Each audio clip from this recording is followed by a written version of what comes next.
Kalau si komunitas itu cenderung tidak ada permasalahan dengan konflik tenurial gitu dengan pihak lain, ya kukira mereka cenderung untuk bisa mempertahankan sistem pertaniannya itu.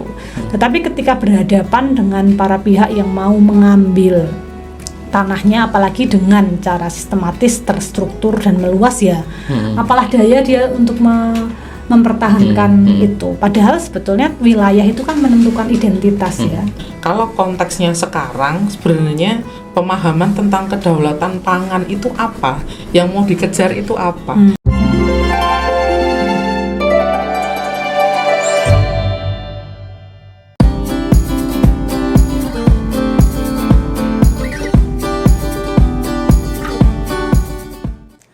Kembali lagi di ngobrol bareng Yapi, dan saat ini saya tidak sendiri karena di sini banyak rekan saya yang akan menemani kita ngobrol di ngopi kali ini.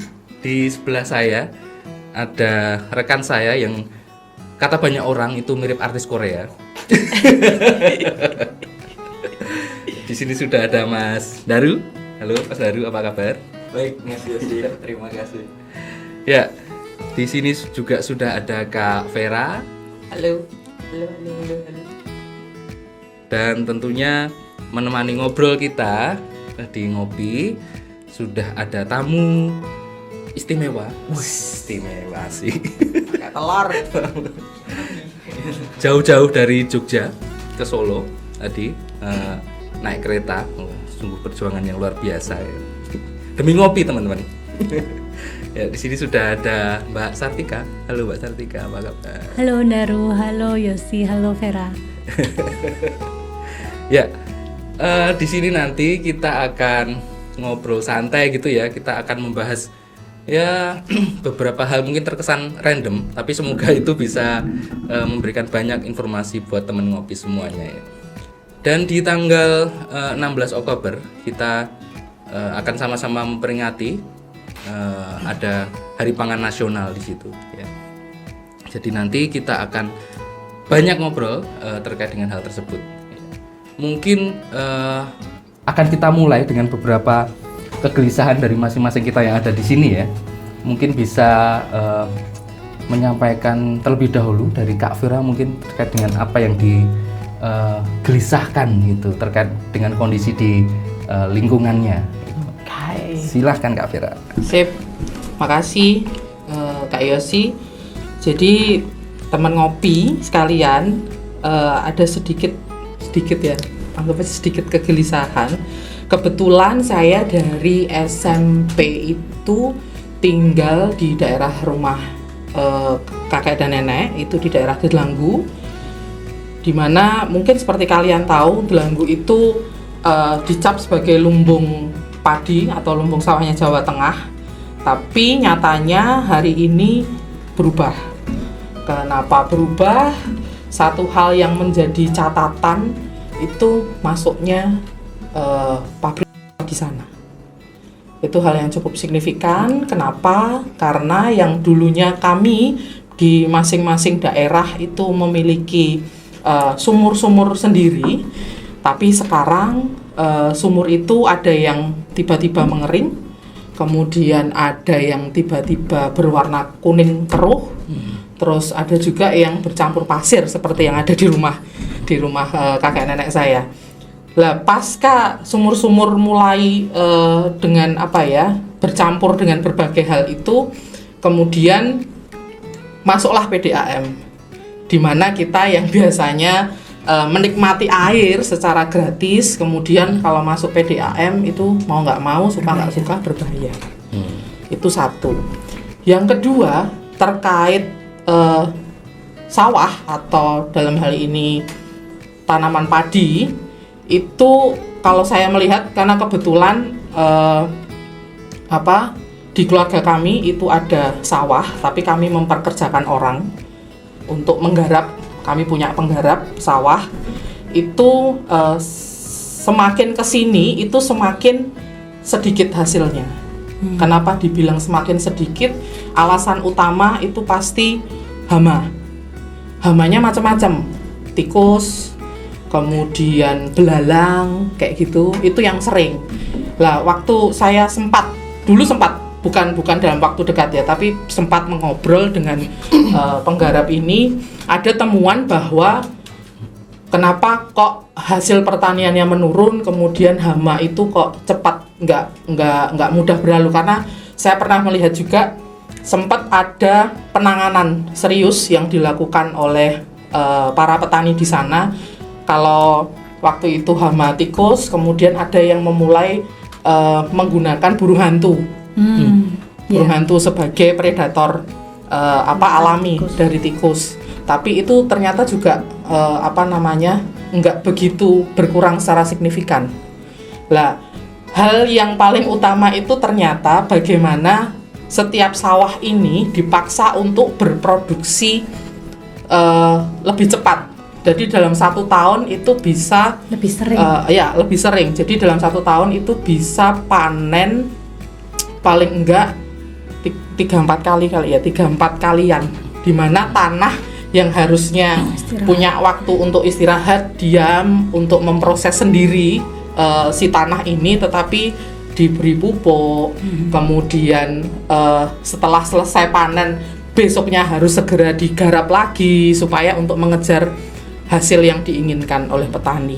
Lah gara-gara ini kemudian hama itu jadi mudah menyerang. Biasanya kan setiap kali misal satu kelompok petani ini memanen, ada waktu istirahat dulu, jeda, kemudian nanti berikutnya adalah menanam baru bersama. Tapi kebersamaan ini hilang. Itu yang terjadi. Lah, kemarin juga sempat ada beberapa varietas gabah itu juga hilang. Tapi pasca, saya bukannya kemudian pro dengan pemerintah kabupaten yang sekarang ya, tapi ada upaya mengembalikan varietas asli dari Delanggu, itu yang Rojo Lele. Cuman memang tidak seperti dulu, itu sih. Lah, PR berikutnya ini bagaimana kemudian hasil tanaman ini itu ternyata juga tidak menghasilkan biji padi yang baik. Jadi kadang ada yang ukurannya lebih kecil, kadang ada yang kopong. Nah, itu yang sempat aku temui sendiri dari hasil ngobrol dengan penggarap di daerah tempatku, gitu sih Kak Yos. Berarti di Delanggu ada, bisa dikatakan kemunduran seperti itu ya, terkait dengan pangan lokal di daerah itu, gitu.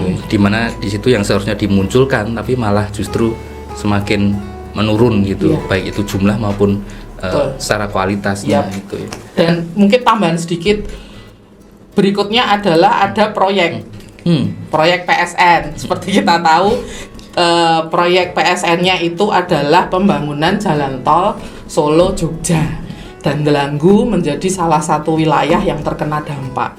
Jadi sekian, saya nggak tahu pasti jumlahnya berapa, tapi yang pasti sawah-sawah di sana sudah mulai menciut. Kemudian yang berikutnya yang saya pernah dengar juga di wilayah kami itu terkait Perda RT RW itu ada penetapan untuk wilayah industri. Begitu. Nah, dari apa yang diceritakan oleh Kak Vera tadi, mungkin dari Kak Sartika ada yang mau ditanggapi dulu sebelum nanti tentunya juga punya kegelisahan sepertinya yang nanti akan mau disampaikan juga, karena Kak Sartika ini pernah melakukan riset juga di beberapa tempat, nanti juga bisa diceritakan. Oke, terima kasih Yosi. Kalau kita mungkin sering melihat masyarakat hukum adat yang kita imajinasikan, kan kadang kita berpikir dia masyarakat yang terpencil, tinggal jauh dari akses jalan, mungkin juga akses teknologi gitu.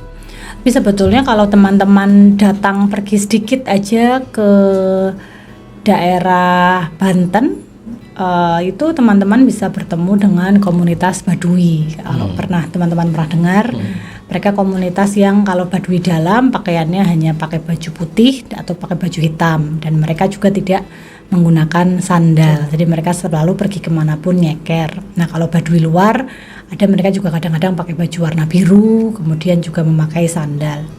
Nah pada suatu kali saya pergi ke sana, dan pada kenyataannya meskipun di dalam konteks komunitasnya memang dilarang menggunakan gadget, tapi mereka juga punya handphone, mereka juga punya TikTok, punya Instagram.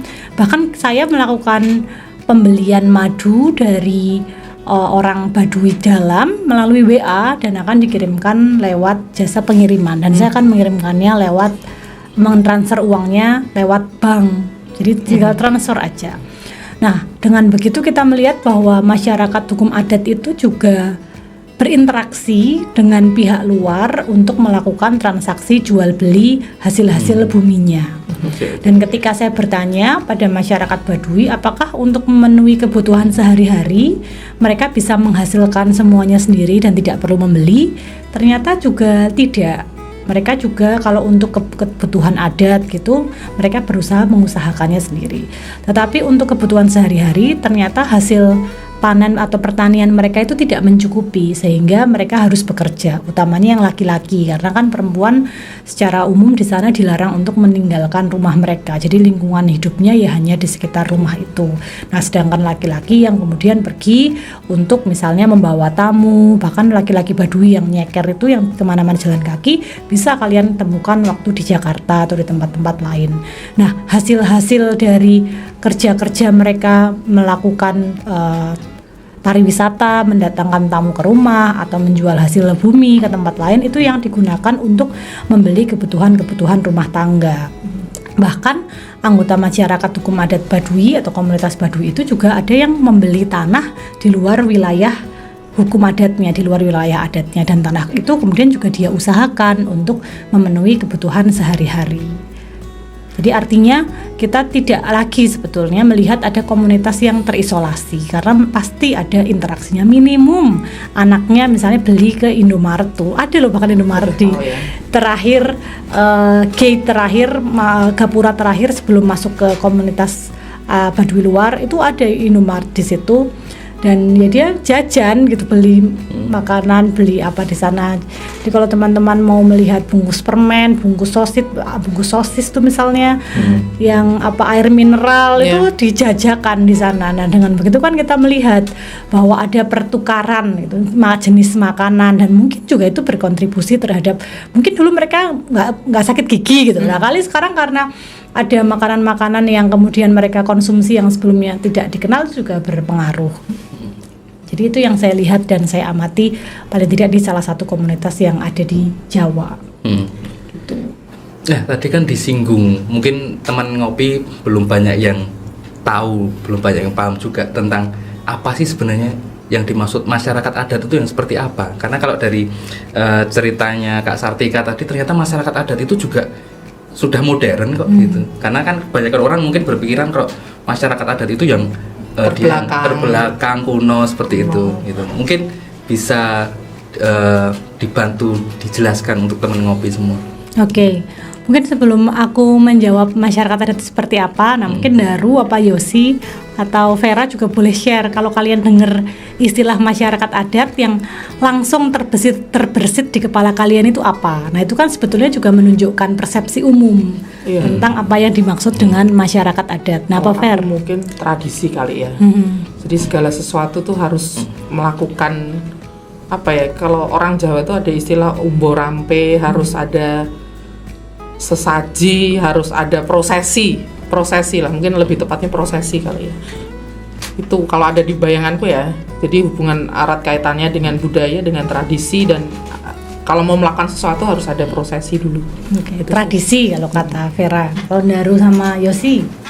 Ya kalau aku melihat masyarakat adat itu seperti apa, ya mungkin lebih seperti ya dia memiliki kebiasaan yang sudah turun-temurun begitu, mungkin dari cara hidup, cara mendidik, cara berinteraksi dengan manusia satu dengan yang lain, itu menggunakan cara-cara yang diwariskan dari leluhurnya dahulu, dan itu masih bertahan sampai saat ini, dan mungkin malah menjadi lebih modern saat ini ketika sudah berinteraksi juga dengan beberapa masyarakat yang di luar atau yang ada di luar komunitasnya atau lingkungan masyarakat internal.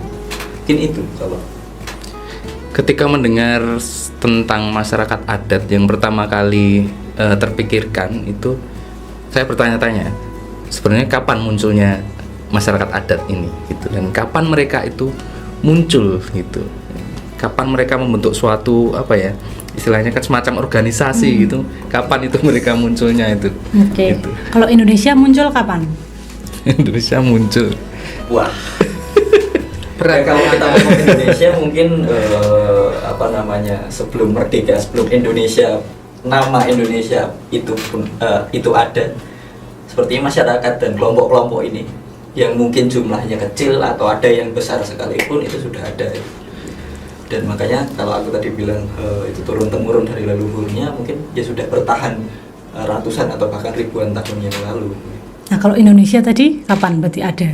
Jauh kali ya Kak. Bahkan sebelum kemerdekaan Indonesia Kalau sudah kita Indonesia baru lahir saat kemerdekaan atau negara Indonesia, berarti sebelumnya kan Negaranya. kita menyebut Hindia Belanda. Hindia Belanda. Tidak ada yang namanya Indonesia kan. ada. Indonesia berarti baru lahir 17 Agustus 1945. Ya, sebelumnya kita tidak menyebut itu Indonesia, kita menyebutnya Hindia Belanda. Artinya kan ada tuh, kita bisa merujuk pada teks proklamasi. Nah, karena merdeka terus kita menyebut Indonesia merdeka. Nah, itu kan terbentuknya negara ya, kita ngomong itulah. Kalau masyarakat hukum adat terbentuknya bagaimana, kan sebetulnya pertanyaannya ke sana. Apakah mereka modelnya deklarasi gitu, saya mendeklarasikan diri bahwa sekarang saya adalah komunitas adat gitu. Nah, apakah caranya begitu, kan pertanyaannya begitu. Kalau di otakku mungkin membayangkan prasejarah kali ya, dimana sebenarnya manusia itu jarang yang kemudian hidup sendiri, tapi mereka sudah sedari awal itu komunal atau membentuk sebuah komunitas yang akhirnya kalau ketemu dengan komunitas yang lain yang mungkin dianggap tidak sepaham ya, kalau pakai istilah sekarang bentrok Ya, bisa betul. jadi seperti itu sih. Betul. Jadi kalau komunitas adat tentu kita tidak melihat kapan dia ada, karena sejak tahun berapa. Kalau kamu nanya komunitas adat juga pasti kapan Anda didirikan, ya juga pasti bingung ya, apa sejak kemarin gitu ya. Nah, ya kadang kan mesti misalnya kan kita lihat masyarakat tadi, sebenarnya tradisi itu udah salah satu ciri.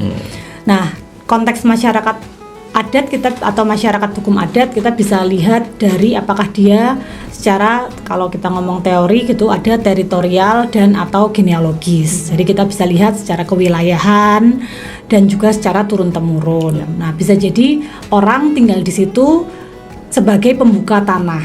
Misalnya dulu dia entah dari mana terus datang ke situ. Nah, dia kemudian menguasai tanah itu secara turun temurun terus sampai generasi keberapa. Kalau makanya kemarin waktu ngobrol sama teman-teman YAPI kan kalian juga cerita, oh iya kamu biasanya kalau mau tanya sejarah tanah tanya orang yang paling tua di situ, nanti dia akan cerita. Nah, itu kan sebetulnya salah satu cerita bagaimana pembentukan suatu komunitas, paling tidak komunitas di desa itu gitu.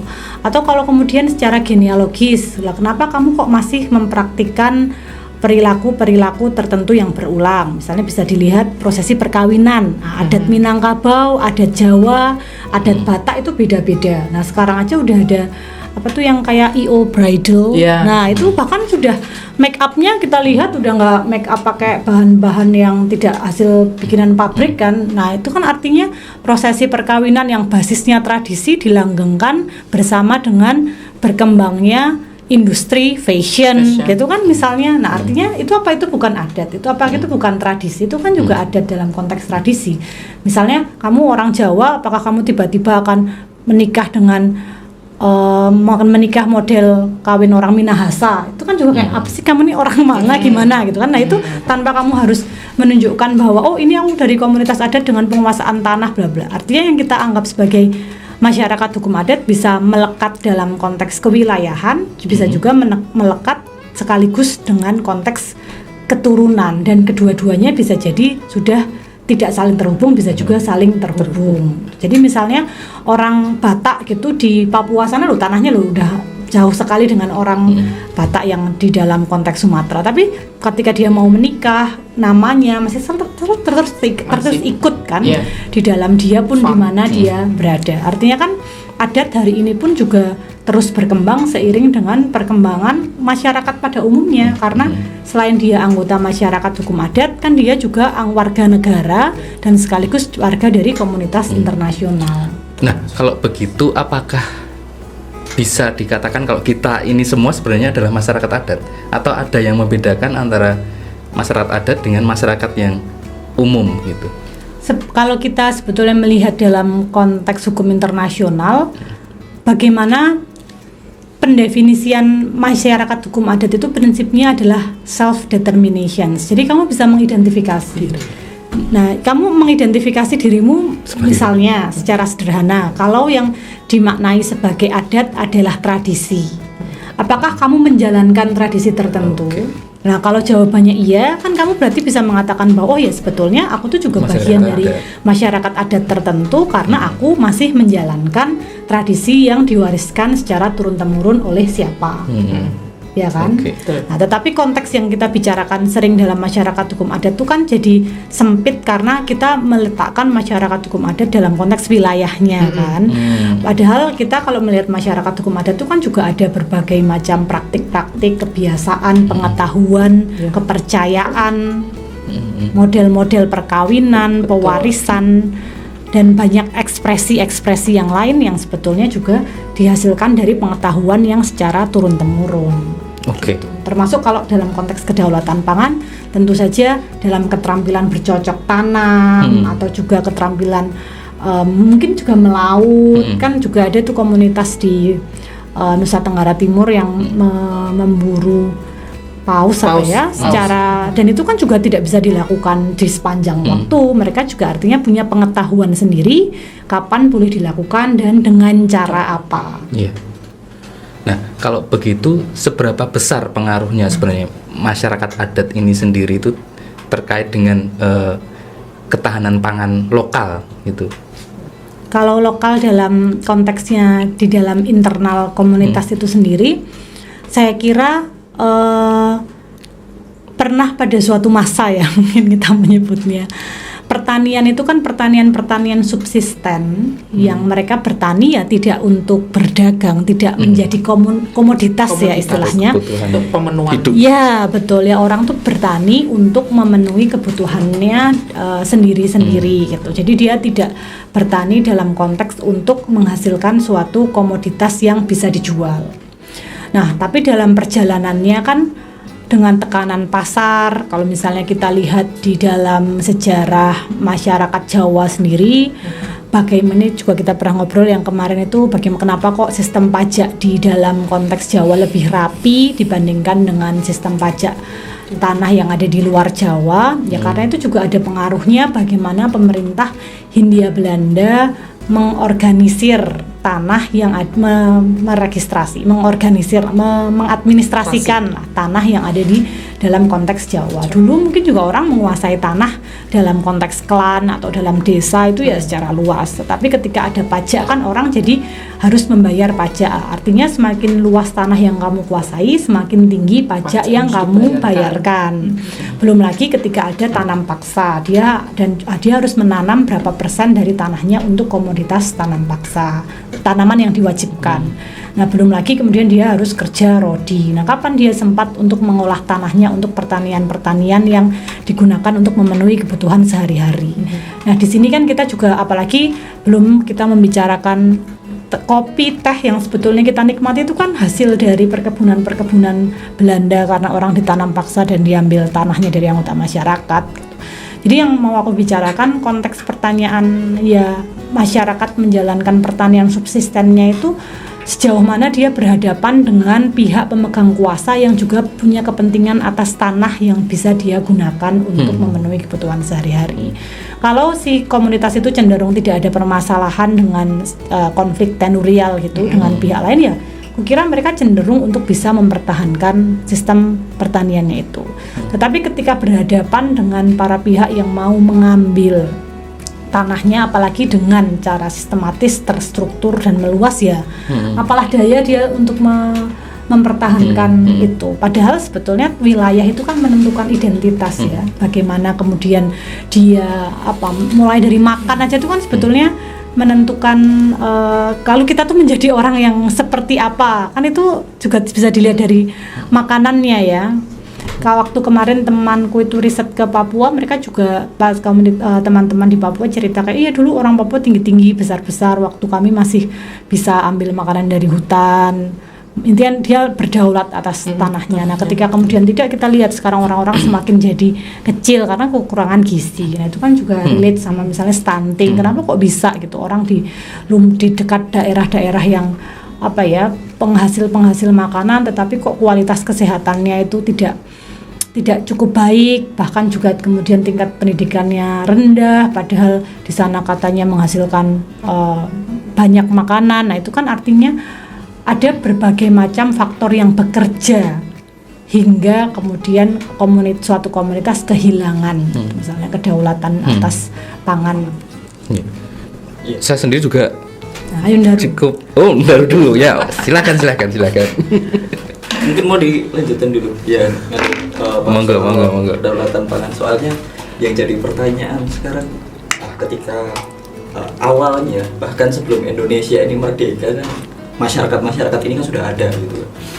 Dan tadi sudah dijelaskan sama Kak Sartika kan mereka itu memproduksi makanan mereka sendiri gitu. Berarti kan sebelum Indonesia ini dulu merdeka dan ada, itu malah mereka sebenarnya sudah berdaulat atas pangannya sendiri gitu.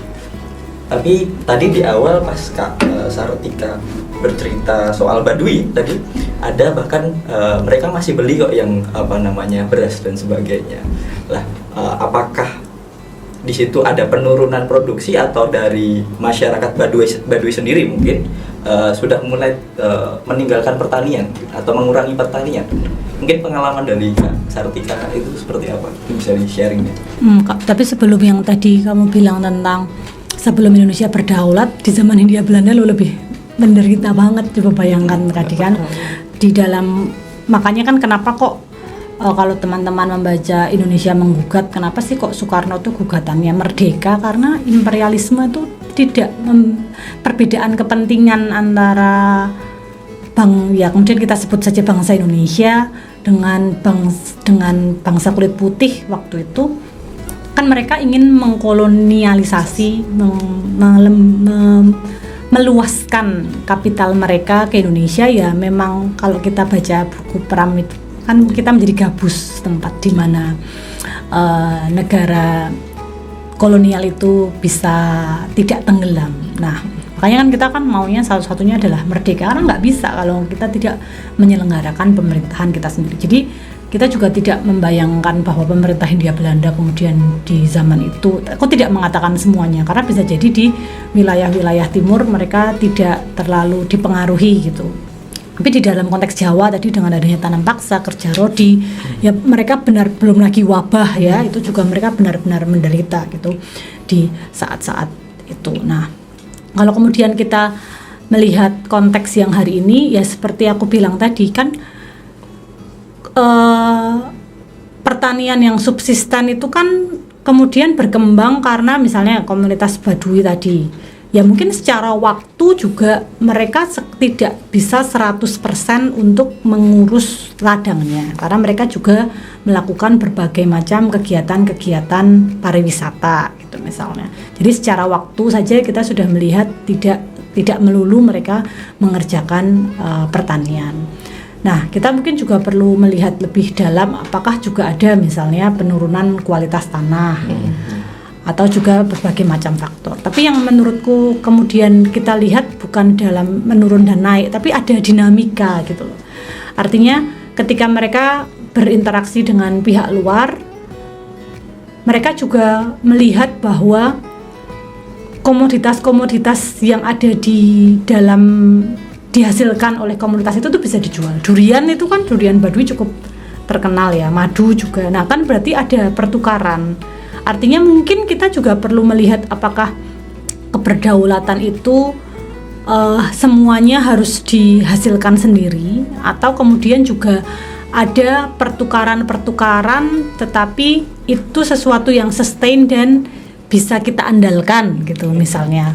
Dan sejauh mana pertukaran itu sederajat gitu atau setara dalam konteks apa yang dipertukarkan. Karena sebenarnya kalau kita melihat sejarah kan orang melakukan perdagangan itu kan udah dari zaman datangnya agama-agama itu kan awalnya orang berdagang. Betul, kan, bukan dengan dagang. penjajahan Iya. kan. Berarti kan sebenarnya bukan hal yang baru orang melakukan pertukaran. Misalnya contoh yang ada di Nusa Tenggara Timur, kalau membayar uang belis itu dulu yang dianggap berharga itu gading gajah. Lo coba dibayangkan, nggak ada gajah hidup di situ. Berarti kan pernah ada seorang yang membawa barang itu dan itu dianggap sangat berharga gitu kan.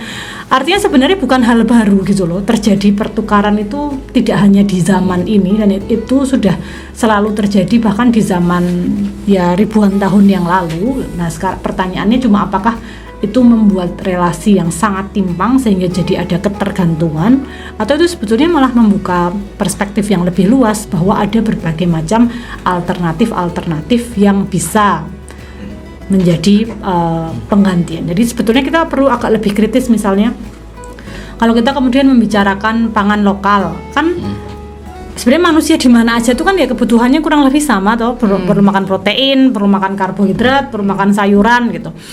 Nah, apa misalnya orang satu komunitas berdaulat secara pertanian, tetapi dia mungkin butuh peternakan karena dia butuh untuk asupan daging. Nah, bagaimana kemudian bisa saling memenuhi, yang menghasilkan daging juga bisa makan sayuran, orang yang makan sayuran juga bisa makan daging. Jadi kan diversifikasi makanan itu tidak hanya berbagai macam bentuk makanannya, tetapi juga apa kandungan yang ada di dalam makanan itu. Nah, bagaimana memenuhi itu gitu misalnya. Dan aku juga kemarin satu lagi ya. Aku kemarin kan aku habis pulang dari NTT tuh aku dibawain kentang kecil-kecil banget yang warna merah. Kalau kalian pernah lihat. Nah, itu terus aku bawa bawang yang wangi banget dan itu kecil-kecil, tapi itu bukan bawang lanang ya kalau orang Jawa biasanya bilang sendiri-sendiri bawang itu. Bukan yang itu, tapi bawang yang bergerombol tapi dia kecil banget. Terus aku bawa pulang ke rumah nenekku yang ada di Magelang. Terus Uti cerita, nenekku aku nyebutnya Uti. Dia cerita bahwa pernah pada suatu masa pertanian di Jawa itu juga menghasilkan bawang yang sekecil itu dan kentang yang sekecil itu.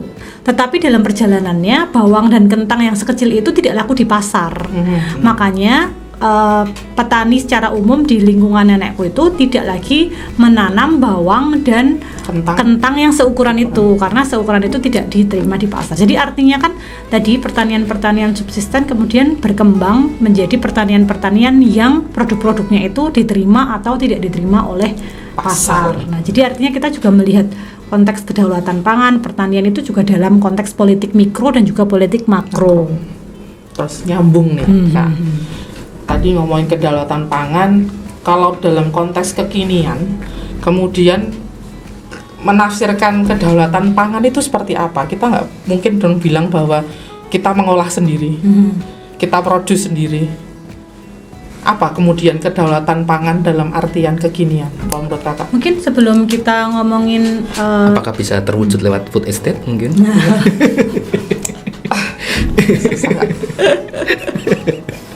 Mungkin sebelum pertanyaannya itu kerentanannya di mana dulu?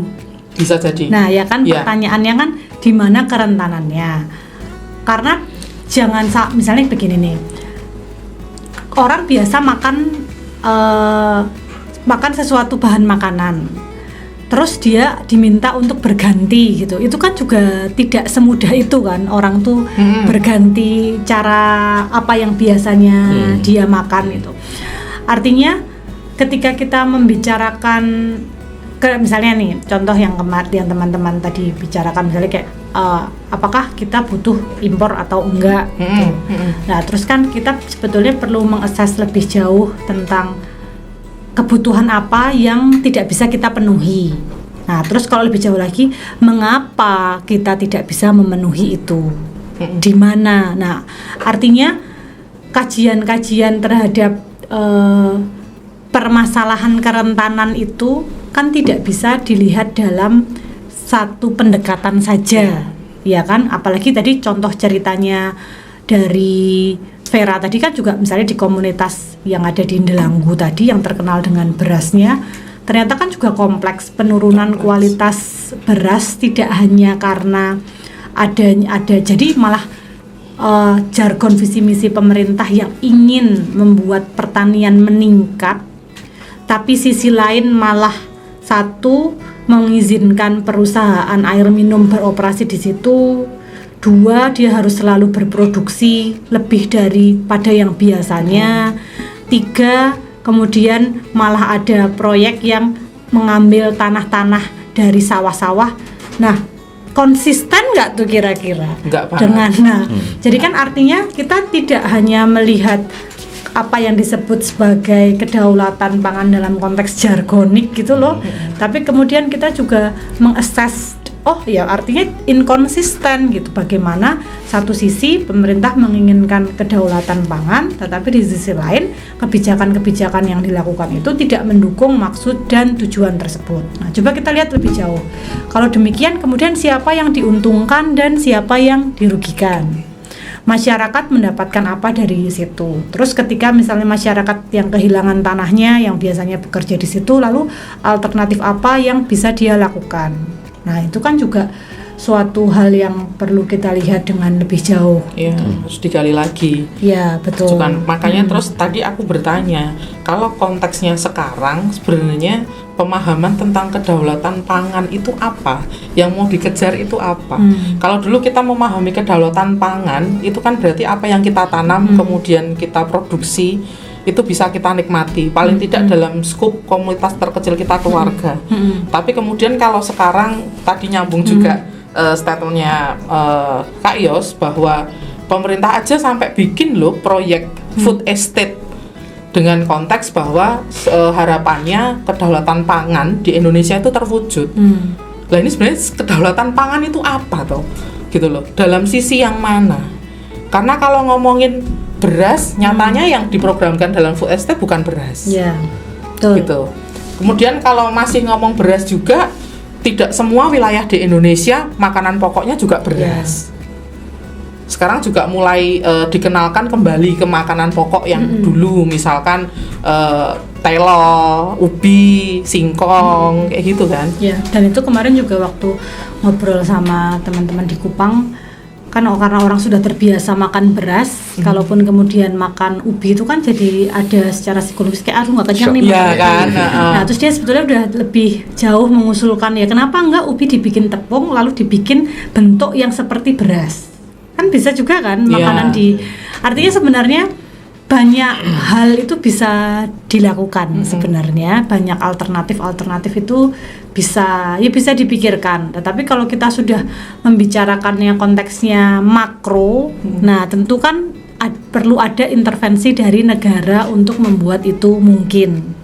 Dan di dalam konteks negara itu sendiri juga menyeragamkan semua orang dengan kebutuhan yang sama itu kan ya tunggu dulu gitu. Itu juga tidak bisa dilakukan dengan terburu-buru, perlu ada ya tadi pengkajian yang lebih mendalam.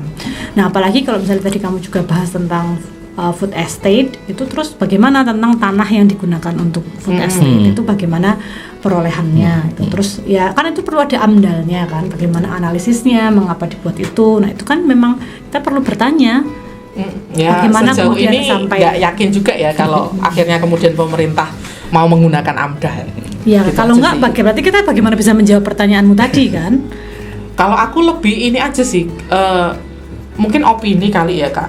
Kalau dalam bayanganmu konteks kedaulatan pangan itu seperti apa toh?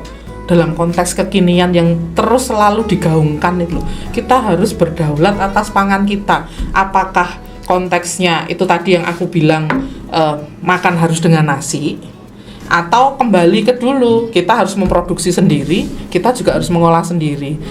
Karena seperti kita tahu pasar itu selalu bergerak dan selalu mengikuti tren yang ada.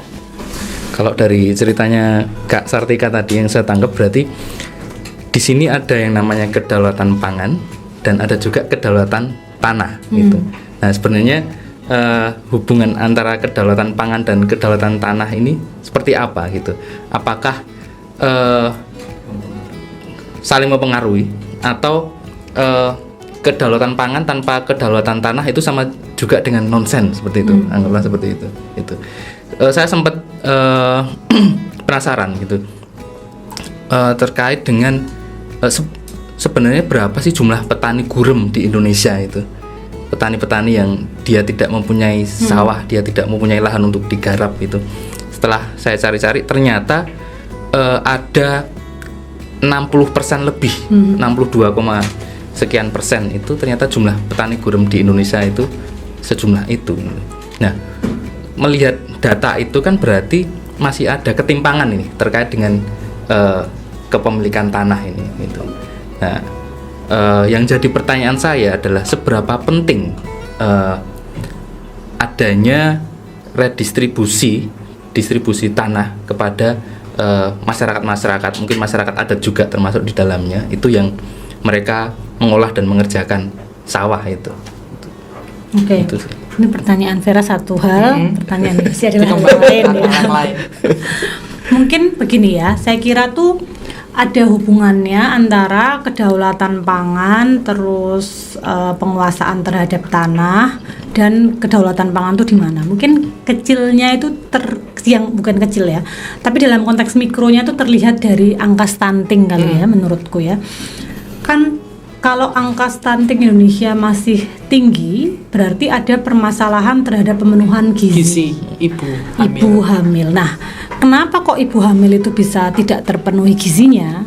Nah, kira-kira kan pertanyaannya di situ. Dan padahal itu kalau kita melihat perkembangan Indonesia emas 2045 kan berarti kepentingan untuk menghasilkan generasi-generasi yang cerdas dan bisa leading di dalam konteks internasional dengan Indonesia yang termasuk salah satu yang terpadat penduduknya di dunia ini kan jadi urgent ya.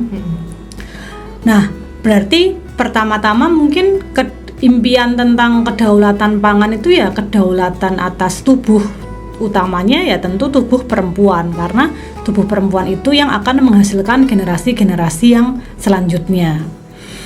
Nah, tubuh perempuan itu kemudian bisa tidak menjadi alat produksi yang diperjualbelikan kalau berangkat dari keluarga yang sejahtera, karena biasanya orang yang akan dikirim untuk menikah dulu supaya ada pembayaran itu kan mesti tubuh perempuan tuh. Betul.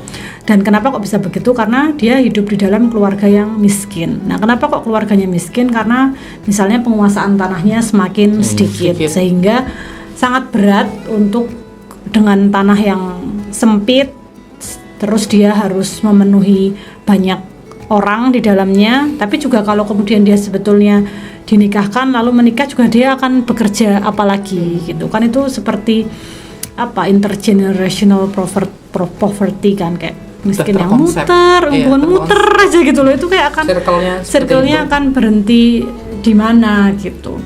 Nah, terus dengan situasi yang seperti itu di dalam berangkat dari ya tadi dia sendiri dalam konteks keluarganya yang situasi yang sulit, ya dia kemudian tentu saja keluar dari keluarganya tanpa suatu bekal yang memadai. Nah, ini kan lagi kan sebenarnya pendidikan, kalau benar-benar pendidikan bisa gratis tuh kan orang sebetulnya nggak usah mikir kan, sampai minimum sampai SMA tuh seseorang tidak perlu pusing gitu dengan mau pergi sekolah tuh naik apa atau nanti gimana sangunya atau apa, itu kan sudah perlu dijamin oleh negara. Tapi kita lihat berapa banyak orang yang bahkan lulus SMP aja tuh. Sayang sekali Indonesia tuh 50% tuh mungkin nggak lulus SMP loh.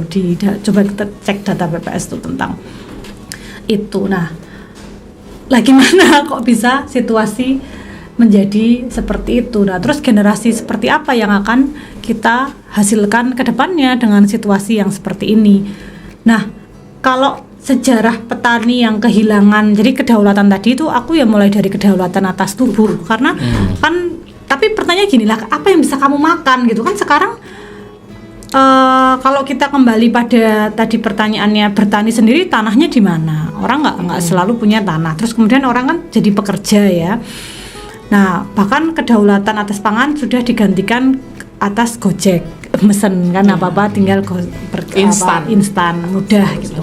Nah, tapi juga dalam konteks instan itu orang perlu punya penghasilan yang bisa diandalkan kan supaya untuk memenuhi itu. Nah, kalau juga kita dengar baru-baru ini pabrik-pabrik pada tutup. Berarti kan banyak orang yang putus hubungan kerja. Nah, bagaimana kemudian dia akan memenuhi kebutuhannya sendiri? Misalnya dia pulang ke rumah kampung halaman. Iya, kalau masih ada tanah yang bisa dikerjakan. Anggapun masih ada skillnya dia. Kan butuh waktu untuk menemukan skill kembali bagaimana bertani gitu. Nah, itu kan juga satu permasalahan gitu. Jadi tentu bagaimana kita kemudian berdaulat atas makan bisa ya tentu saja tadi pengolahan, tapi seberapa mungkin di tengah situasi kita yang mengarah pada ya industrialisasi, tapi malah sekarang industrialisasi itu menjadi para buruh ini kehilangan pekerjaan karena berbagai industri ditutup gitu. Nah, kenapa kok kemudian banyak orang Indonesia tidak punya lagi alat produksi? Ya kalau kita mundur lagi kan ketika terbentuknya negara, mau negara kolonial, mau konteksnya kemudian negara Indonesia, kalau teman-teman ingat kata domain verklaring, nah itu tanah siapa menurut kalian? Tentunya tanah masyarakat. Nah, tanah masyarakat lah. Sekarang masyarakat mau ngerjain apa ketika tanah itu udah diklaim dalam konteks milik negara dan digunakan tidak untuk sejalan dengan kepentingan masyarakat itu. Nah, kan mereka sudah, kalau kita ingat katanya istilahnya Soekarno yang kaum marhen itu kan orang-orang yang kehilangan alat-alat produksinya kan, karena ada suatu kekuatan besar yang kemudian membuat mereka tersingkir dari, atau alat-alat produksi mereka tuh mungkin masih ada alat-alat produksinya, tetapi alat produksinya itu sangat terbatas, sudah tidak bisa memenuhi. Iya betul. Jadi ada dua hal yang memang benar-benar tidak punya karena ya sudah terambil, atau dia konteksnya misalnya secara ada tidak berhak, jadi dia memang kemudian hanya pemakai ya hak pakai, atau kemudian dia punya tetapi pun punya tidak bisa lagi untuk memenuhi kebutuhannya itu. Nah, sebenarnya ini kan betul tadi yang dibilang Yosi. Nah, negara yang perlu melakukan intervensi untuk memastikan ada pembagian yang adil. Adil itu konteksnya apa ya? Paling tidak secara minimum orang kemudian punya suatu alat atau suatu usaha atau suatu ruang yang bisa dia gunakan untuk minimum punya hidup yang layak. Itu kan sebenarnya jaminan di dalam konstitusi kan, orang untuk punya penghidupan yang baik itu kan sudah dijamin di dalam konstitusi. Jadi itu sebetulnya tanggung jawab negara. Artinya redistribusi juga sebenarnya sudah dibicarakan ya KPA itu kan sudah lama itu dibicarakan ya. Tentu saja dengan fakta-fakta yang Yosi tadi bicarakan ya semakin urgent itu untuk dilakukan, karena tadi ada kebutuhan di mana masyarakat tidak punya tanah dan di sisi lain mereka juga perlu untuk memenuhi kebutuhan sehari-hari. Dan kemarin aku di Bali itu juga kan yang menarik, satu sisi Bali itu konteks masyarakat yang bergantung pada pariwisata. Tetapi kayak bahkan pariwisata yang di Sanur, kalau teman-teman ya tentu saja teman-teman tahu di Sanur kan termasuk kawasan lokasi pariwisata yang bahkan kira cukup elit ya di sana, dan mereka kan mempertahankan sawah-sawah itu. Memang untuk tujuan ya pariwisata juga saya kira. Dan kalau teman-teman tahu ternyata yang mengerjakan sawah-sawah di sana itu bukan orang Bali loh. Ada orang-orang yang seperti petani musiman gitu. Ya dia mengerjakan petani penggarap gitu. Di musim-musim tertentu nanti dia akan menggarap dari satu tempat ke tempat lain. Jadi yang menggarap itu bukan orang setempat, tapi tanahnya milik orang setempat. Tapi masih di satu wilayah, maksudnya sesama orang Bali? Enggak, bukan, orang Jawa, orang mana gitu datang ke sana dan mereka pergi menggarap gitu. Jadi artinya kalaupun kita melihat ada komunitas-komunitas yang mempertahankan wilayahnya untuk pertanian, kita juga bisa melihat belum tentu mereka yang mengerjakan sendiri, atau itu juga bukan dalam konteks dipertahankan untuk kedaulatan pangan, tapi bisa juga dipertahankan karena ya misalnya itu sudah turun-temurun begitu, dan ini juga lebih menarik untuk mempertahankan wilayah yang seperti itu, menarik juga para wisatawan, jadi dia dipertahankan. Kalaupun kami nggak bisa mengerjakannya sendiri, ya masih ada orang dari luar yang datang untuk mengerjakan tempat itu. Nah, tapi kan pertanyaannya kemudian si para pendatang yang mengerjakan itu secara berkala itu terus kepastian apa ya, security-nya tuh bagaimana kan? Termasuk keberlanjutan. Ya. Apakah hanya satu musim mengerjakan? Ya, betul. Gitu. Nah, itu kan kita melihat ada banyak sekali faktor yang mempengaruhi. Oke. Jadi kita tidak hanya bicara soal penguasaan dan juga pengelolaan saja, tapi juga ternyata soal kepemilikan itu juga penting gitu. Jadi bukan hanya berarti kan masyarakat petani, masyarakat adat itu kan berarti seharusnya mereka tidak hanya mengolah lahan saja atau hanya menguasai lahan saja, berarti kan tetap mereka juga harus memiliki lahan mereka sendiri gitu kan. Berarti ada kepemilikan di situ, penguasaan dan juga pengelolaan seperti itu ya. Mungkin lebih ke kayak jaminan negara itu mengakui atau tidak itu tanah dari. Kalau ngobrol tadi Mas Yosi sudah masuk ke soal distribusi tanah gitu. Distribusi itu berarti kan pembagian gitu. Nah, ini pembagian ini dilakukan negara gitu. Nah, kalau dari masyarakat adat sendiri, mungkin dari pengalaman Kak Sartika mungkin yang di Bali atau di Baduy tadi, itu masyarakat tentu sudah memiliki tanah di sana gitu, punya tanah di sana. Tapi untuk bukti kepemilikan masyarakat di Baduy dan Bali ini apakah berbentuk sertifikat hak milik atau seperti apa mungkin Kak? Kalau yang di Bali, nah kemarin kami dari Fakultas Hukum, khususnya Pusat Kajian Hukum Adat Jaya Diguno itu melakukan penelitian di Nusa Tenggara Timur dan Bali. Kami melakukan di tahun 2021 itu kami melakukan inventarisasi dan identifikasi tanah ulayat di Bali dan di NTT.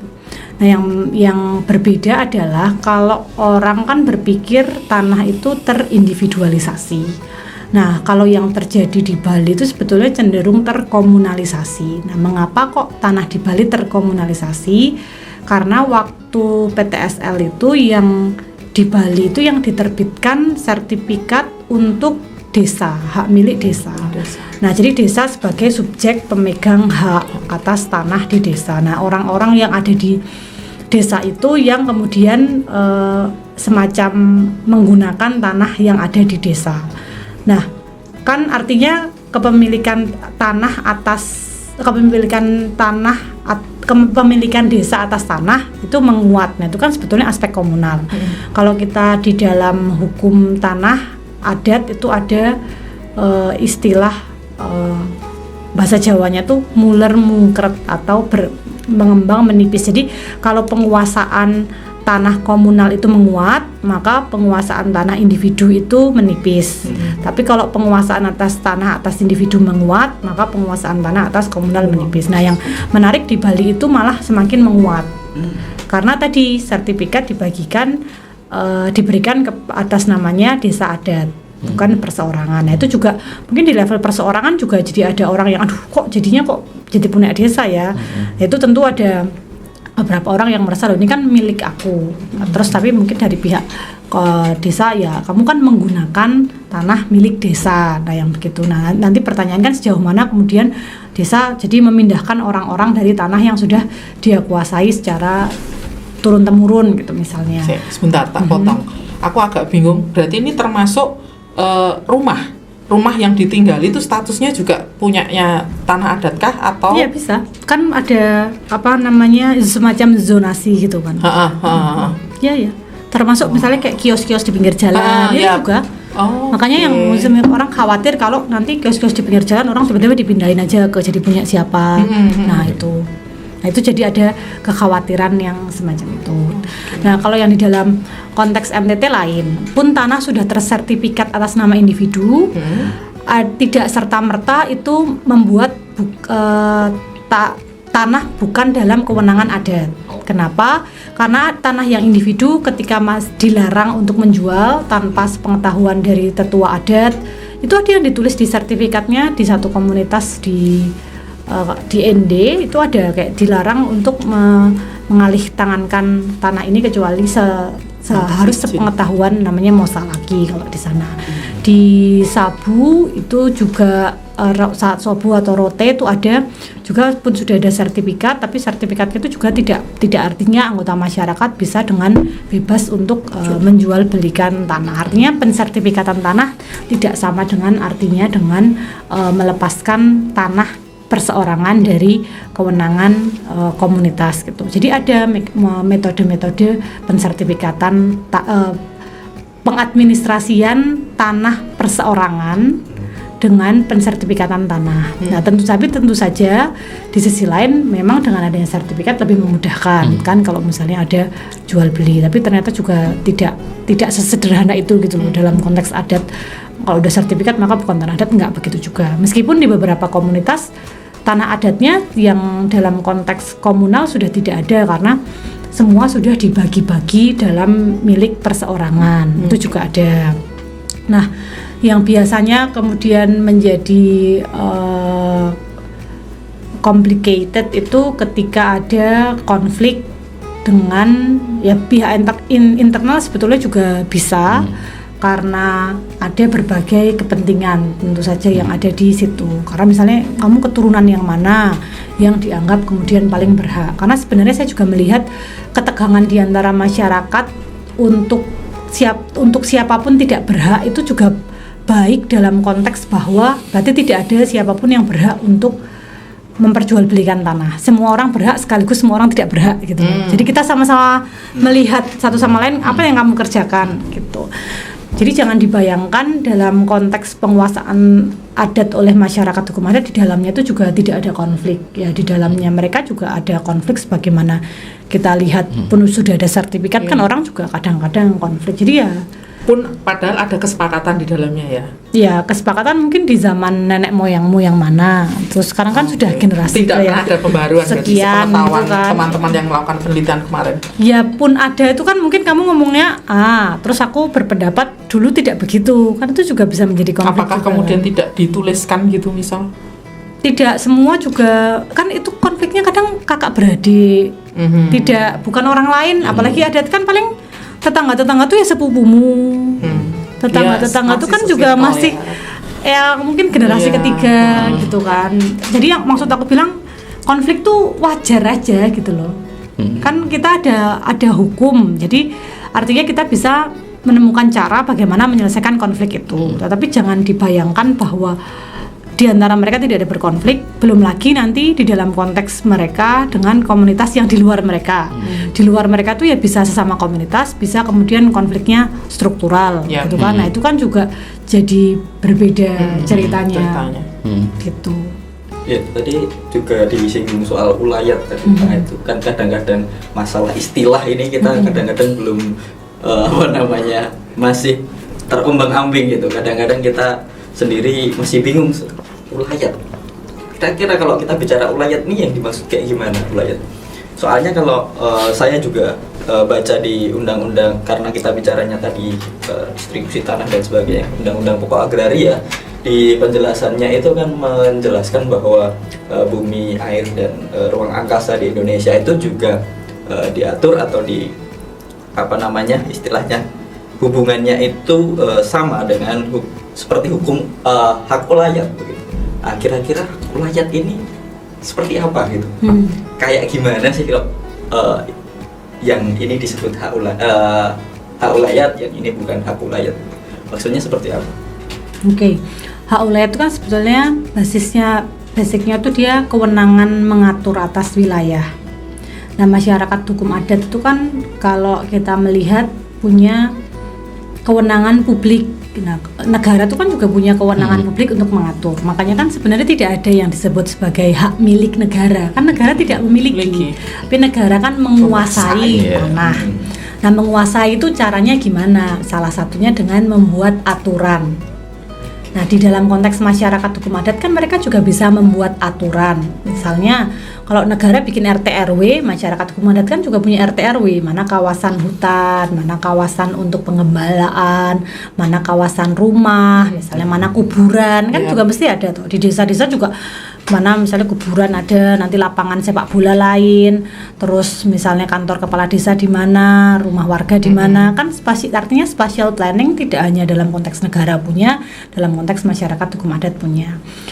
Nah, berbasis berangkatnya tuh sebetulnya di situ yang kita sebut sebagai masyarakat adat mempunyai hak ulayat itu sebetulnya hak atas wilayah, ya, karena dia kan punya kewenangan atas wilayah tadi. Nah, yang menarik kalau dalam konteks masyarakat hukum adat, dia tidak hanya punya hak publik, tapi dia juga privat, karena kan kemudian dia juga memiliki wilayah itu kan milik dia. Nah, tapi pengadministrasian milik ini di dalam konteks negara itu sekarang berkembang jadi dua hal. Ada yang disebut sebagai HPL sama hak pengelolaan, dan kemudian ada yang disebut sebagai hak komunal. Nah, secara terminologi sebetulnya komunal itu kan juga hak komunitas, kan hak bersama-sama. Tetapi kalau yang dimaksud dengan dalam konteks peraturan perundang-undangan hari ini, kenapa kok dia membedakan hak ulayat dan hak komunal itu? Karena dia membayangkan bahwa di dalam komunitas adat itu ada bidang-bidang tanah yang dikuasai dalam level persekutuan, ada bidang-bidang tanah yang dikuasai dalam level perseorangan. Nah, perseorangan ini jangan dibayangkan individu, tapi juga bisa dalam konteks klan. Tapi kan sudah dibagi-bagi ya, bukan tanah yang tidak dibagi-bagi. Nah, tanah yang tidak dibagi-bagi itu misalnya hutan yang tidak dibagi, mungkin memang tidak, karena memang itu kawasan cadangan, misalnya untuk air, ada sumber mata airnya gitu. Nah, itu kan, atau padang pengembalaan itu kan memang tidak dibagi-bagi, itu kawasan yang misalnya kayak lapangan sepak bola gitu lah misalnya, itu kan digunakan. Kawasan yang dikuasai oleh persekutuan. Nah, itu yang kalau dalam konteks perjalanannya pengadministrasiannya itu yang disebut sebagai tanah ulayat. Nah, kalau tanah-tanah yang sudah dibagi tadi dalam konteks perseorangan atau bisa juga levelnya sekelompok orang karena turun-temurun jadi klan gitu misalnya, nah itu dengan tanah komunal. Nah, nanti tuh runtutannya pengakuannya jadi lain. Kalau hak komunal tadi kan dia tidak perlu penetapan perda masyarakat hukum adat. Jadi dia bisa ya seperti PTSL itu dalam konteks sekelompok orang menguasai. Nah, nanti mau ditulis namanya semua orang ditulis di situ atau nama ketua adatnya aja atau gimana, itu kan juga gimana di dalam konteks klan itu menyepakati gitu kan misalnya. Terus kalau di dalam yang tadi yang ada pengakuan penguasaan tanah di level persekutuan tadi yang publik tadi, nah itu perlu ada pengakuan dari komunitas adatnya dulu secara komunitas, terus dia menguasai tanah itu. Nah, nanti kan tanah sama hutan lain lagi, hutan di Kementerian LHK, jadi pengakuan subjek tidak secara otomatis pengakuan terhadap objeknya gitu. Nah, tapi juga misalnya komunitas adat tidak serta-merta misalnya kan ada tuh berbagai macam skema-skema perhutanan sosial, itu kan juga sebetulnya bisa dimanfaatkan oleh masyarakat hukum adat untuk menggunakan misalnya mau skema yang mana. Nah, jadi itu tentu saja sesuai dengan kepentingan masyarakatnya tuh di mana. Kembali lagi tadi loh, dari kerentanannya dia itu di mana, sehingga perlu ada kepastian perlindungan hukumnya di mana. Karena ya kalau kita berbicara hukum negara itu kan sektoral ya, yang mana tuh urusannya siapa, yang ini urusannya siapa, yang ini urusannya siapa. Padahal di dalam komunitas adat itu kan ya itu integrated gitu. Nah, itulah sebetulnya dalam konteks ya pluralisme hukum itu ya tentu ada yang mengakomodasi, mungkin ada menegasi, mungkin jadi ada memecah-mecah yang tadi. Jadi hutan lain, ini lain, wilayah pesisir lain gitu nanti. Terus dikuasai publik lain, dikuasai individu lain gitu. Oke. Seru sekali obrolannya. Sekalipun sebenarnya kita membicarakan soal pangan dan tanah ya, ternyata bisa begitu luas gitu. Berarti ini kan menunjukkan bahwa ketika kita bicara soal tanah itu tidak akan lepas dengan relasi sosial di dalamnya gitu ya.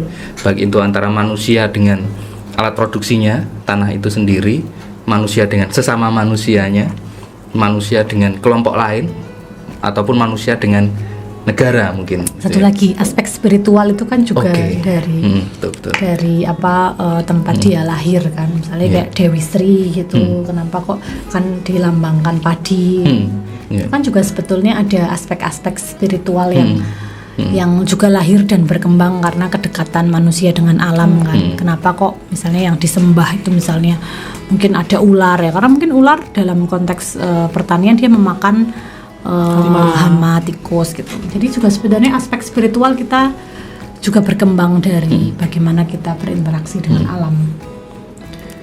Oke, teman ngopi semua, tidak terasa 1 jam kita sudah ngobrol tadi soal pangan dan Gak kerasa, banyak kan? hal tidak terasa. Tahu-tahu sudah 1 jam aja, padahal rencananya 30 menit tadi. Rencananya 3 hari sih sebenarnya. Ya, sebagai penutup mungkin ada ya dari Kak Sartika yang ingin disampaikan, atau mungkin melihat situasi belakangan ini yang banyak sekali konflik antara negara dengan kelompok masyarakat adat, mungkin ada tanggapan atau sesuatu yang mau disampaikan dari Kak Sartika.